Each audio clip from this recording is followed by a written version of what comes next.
আপনার উম্মতের মাঝে এমন একটা দল হইব যেই দল কোনোদিন পরিবর্তন হবে না, তারা নিজেদেরকে দিন মনে করবে।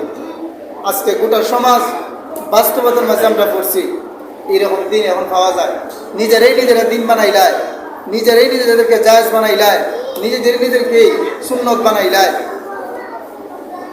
আরে আমার নবী বলে, আমি যে কাজগুলা করছি ওই কাজগুলা যদি কেউ আদায় করে, এটা হলো সুন্নত। এখন দেখা যায় আমার ফিসাবে এই কাজ করছে, এখন এটা হলো ফিসাবের সুন্নত হয়ে গেছে। বাস্তবতার মাঝে এমন একটা জামানায় পড়ছি, ফিসাবে সবুজ টুপি বলে দেখে আমিও সবুজ, সাদা করলে আমিও সাদা, খালা করলে আমিও খালা। এটা নাকি ফিসাবের টুপি। টুপি কি ফিসাবে পড়ছিল না আমার নবী পড়ছিল? টুপি পরা সুন্নত, এটা কি ফিসাবের সুন্নত না আমার নবীর সুন্নত? নবীর সুন্নত।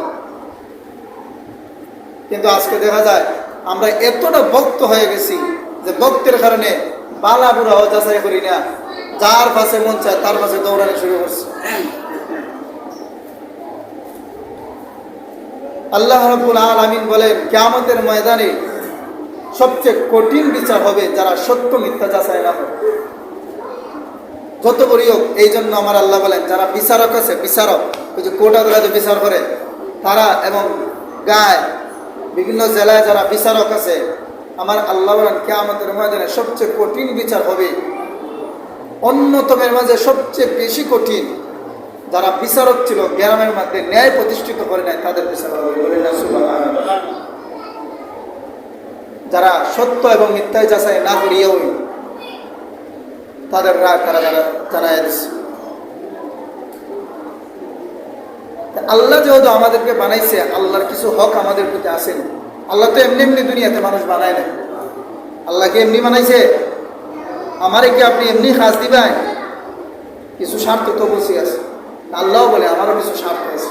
বান্দারে রে, তোদের কাছে আমি বেশি কিছু চাই না, আমি শুধু চাই তোমরা আমার শুকরিয়া আদায়। কি চাই? তোমরা আমার শুকরিয়া আদায়। এই জন্য আল্লাহ বলেন, ওয়ালিল্লাহি আলান নাসি হিজ্জুল বাইতি মান ইসতাতা সাবিলা। আমি আল্লাহর ওয়াস্তে, আমি আল্লাহর মহব্বতে, আমি আল্লাহ যে তোমাদেরকে সম্পদ দিছি, যে সম্পদগুলা দিছি, এই যে জিলহজ মাসটা আসতেছে, এটা শুধু দানের মাস। যে যত বেশি দান করবে তত বেশি সব। কুরবানি হইতেছে না সামনে, এই জিলহজ মাসের মধ্যে সবচেয়ে বেশি সব হয় আরাফাতের দিন দান করলে। বলে না সুবহানাল্লাহ। 9 নম্বর দিন আরাফাতের দিন, এই দিনটাতে দান করলে সবচেয়ে বেশি সব। আরো তো অনেক বছর দান করেন না নি। আল্লাহ রাব্বুল আলামিন বলেন, রমজানের এক দানে যদি 70 হয়, আরাফাতের দিনে দানে 70 লাখ। সুবহানাল্লাহ। এই জিলহজ মাসটা শুধু দানের মাস। এই জন্য আমার আল্লাহ বলেন, যাদেরকে আমি আল্লাহ অর্থ সম্পদ দিয়েছি, দেওয়ার মতো দিয়েছি, যাদের ক্ষমতা আছে, তোমরা আমি আল্লাহর শুকরিয়া নামক আমার খাবা গরফকে তোয়াব করো। বলি না সুবহানাল্লাহ। হজের কথা বলছেন, যাদের উপরে ওয়াজিব হয়ে গেছে। একটা আছে হজ করা ফরজ, আর একটা আছে সুন্নত, একটা আছে ওয়াজিব। ওয়াজিব যদি হয়ে যায়, ফরজ তরক করলে গুনাহ আছে, কিন্তু আমার আল্লাহ মাফ করতে পারে। সুন্নত আদায় করলে সওয়াব, না করলে গুনাহ নাই। আর মুস্তাহাব আদায় করলে করে, না করলে নাই। কিন্তু ওয়াজিব যখন আপনার উপরে হয়ে যাইবে, আপনাকে অবশ্যই আদায় করতে হবে। মুমিনের রাসূল, আমরা ওয়াজিব শব্দটা বুঝি না, আমরা ওয়াজিব ছাইরা দিই। আমরা অনেক সময় ওয়াজিব ছাইরা দিই। ওয়াজিব কি জিনিস আমি আপনাকে বলি। ওয়াজিব কিন্তু ফরজের চাইতে অনেক কঠিন। ওয়াজিব আদায় না হলে গুনাহ তো আছেই, শাস্তিও খুব ভয়ঙ্কর। ওয়াজিব হইতেছে যেমন আপনার উপরে ফরজ নামাজ পড়া।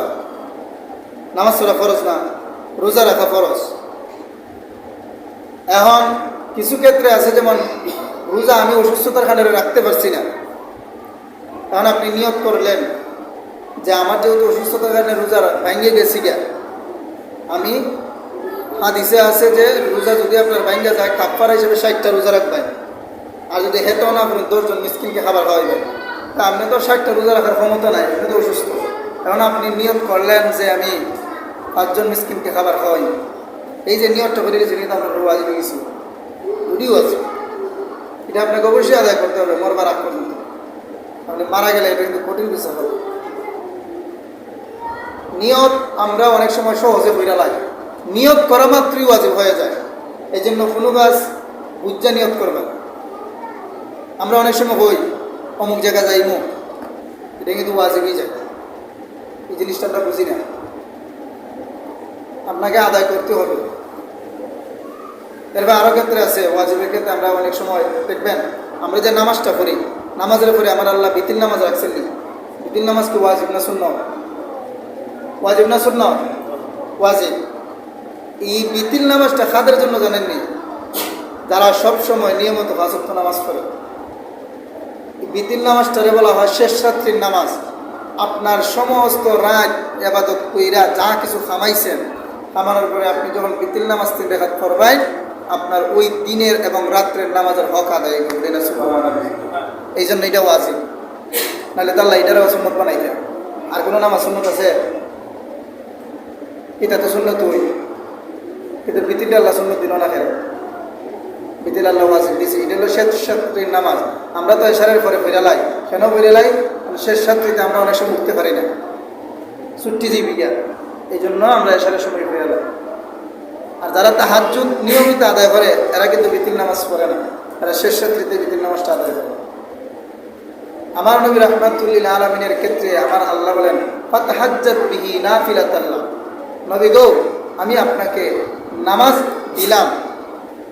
আমরা তো 5 ওয়াক্ত, আমার নবী নামাজ পড়তেন 6 ওয়াক্ত। বলেন সুবহানাল্লাহ।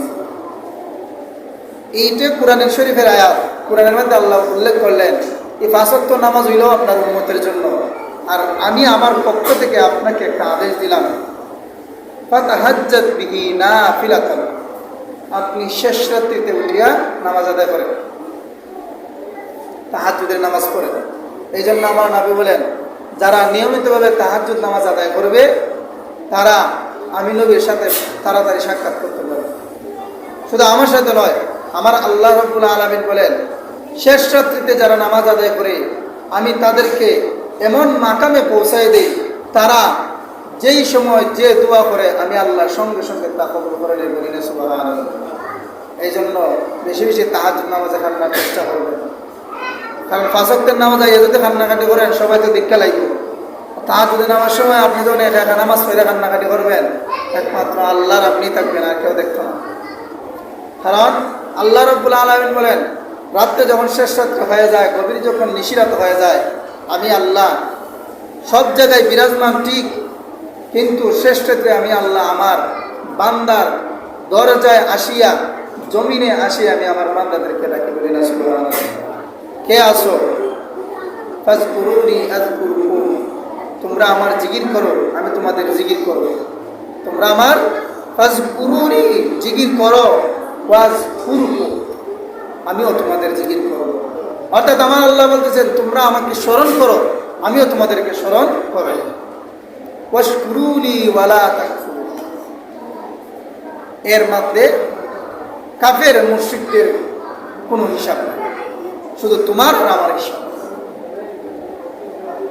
কিন্তু আমরা 5 ওয়াক্তের নামাজ ঠিক মতো করি না, তাহাজ্জুদ নামাজ আবার কোন সময় পড়ি।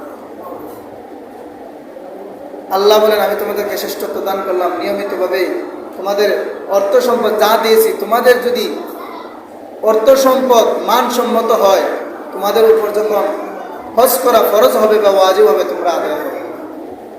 এই জন্য ফরজ এবং ওয়াজিব বেশি দূরে না, ফরজ এবং ওয়াজিব বেশি দূরে না। তবে ফরজ আল্লাহ মাফ করবো, কিন্তু ওয়াজিব আল্লাহ মাফ করে না। আপনার উপর যখন ওয়াজিব হয়ে যায়, কিছু কিছু ক্ষেত্রে দেখবেন আমার প্রতি মাসে প্রত্যেক বছরে আয় হয় 3 লক্ষ টাকা। কয় লক্ষ? কিছু কিছু মানুষ আছে না 3 লক্ষ টাকা আয় হয়, তখন তো কুরবানির মাস, সে কুরবানি দিব, সে দেয় 50,000 টাকা দিয়ে কুরবানি, 50,000 টাকা দিয়ে কুরবানি, তার প্রতি বছরে আয় হয় 3 লক্ষ টাকা। আমার আল্লাহ বলেন তোমাদের আয়ের নিয়মে তোমরা 3 ভাগ করো। 3 বারের একবার তুমি তোমার পরিবার পরিজনকে ছেড়ে দাও, একবার নিজের জন্য ব্যয় করো, এবং ওই বারটাকে গরিব, মিসকিন, অসহায় আর আমি আল্লাহ রাস্তায় ব্যয় করবো। বলি না সুবহানাল্লাহ। আল্লাহকে বাট করে দিছে না? দিছে তো, কিন্তু আমরা বাড়তে জানি না, এই জন্য আমাদের হিসাব কঠিন হবে। তার প্রতি বছর 3 লক্ষ টাকা আয় হয়, সে 50,000 40,000 টাকা কোরবানি দেয়, আর কোরবানি দিয়া গুস্ত সব ফ্রিজ করে তোরা।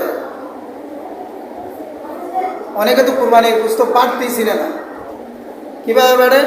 3 বাট করিল, একবার নিজের একটা নিল, রাখার পরেও দেখা যায় 3 বাটের মধ্যে যে গরিব মিসকিন আছে বার চায়, আয়না যদি ইটের এনে হেরাই দেখাই না। কিন্তু আমার নবী বলেন, তুমি ওই দিন আসর পর্যন্ত অপেক্ষা করো, আসরের পরে যদি না আসে তুমি তোমার নিজ দায়িত্বে আগামীকাল ওইগুলারে বন্টন করে দাও তোমার এলাকার ফকিরদের মাঝে। তোমার খাইবার কথা আল্লাহ বুঝে না। আর আমরা কি তাহলে ওই এক বল রেখে দিই, আমি নিজের চোখে দেখছি অনেকজন, আমি আমার ভুলও করছি, এক বল রেখে দে, এটার দিকে 2 টুকরা 3 টুকরা, আর এর পরিবার আছে 5 জন, তুমি 2 টুকরা দিছ, কমসে কম তো 5 টুকরা দিতে আসতে। আগে জানতে হবে তোমার পরিবারে কয়জন আছে। তুমি যদি ফুসাইতে পারো ফুসাইবাই, আর যদি না পারো তাহলে কইয়া দিয়ে ভাই, আমি কুরবানি অল্প দিছি, এতটুকুই আমার সামর্থ্য, তাকে খুশি করতে হবে। আপনি যদি একলাই খুশি জ্ঞান, আল্লাহ বলেন ওই খুশি আমার দরবার কবুল হয় না। তোমরা আমি সহজ করে দিচ্ছি, তোমরা সহজে কুরবানি করো। আর যাদেরকে আমি আল্লাহ হজ করার মতো তৌফিক দিয়েছি, সম্পদ দিয়েছি, তোমরা আমি আল্লাহর ঘর তোয়াফ করো, হজ করো, হজে যাও। এই জন্য সম্পদ ওইলে বুঝা খরচ করবেন। আল্লাহ আমাদেরকে সব মধ্যে পাঠ করে দিয়েছেন, কিভাবে আমাদেরকে চলতে হবে, কিভাবে মিশতে হবে, সব কিছু আমার আল্লাহ কোরআনে বলে দিয়েছে। আমরা শুধু জানার চেষ্টা করি না, জানার চেষ্টা করলে আমরা অবশ্যই জানতে পারতাম।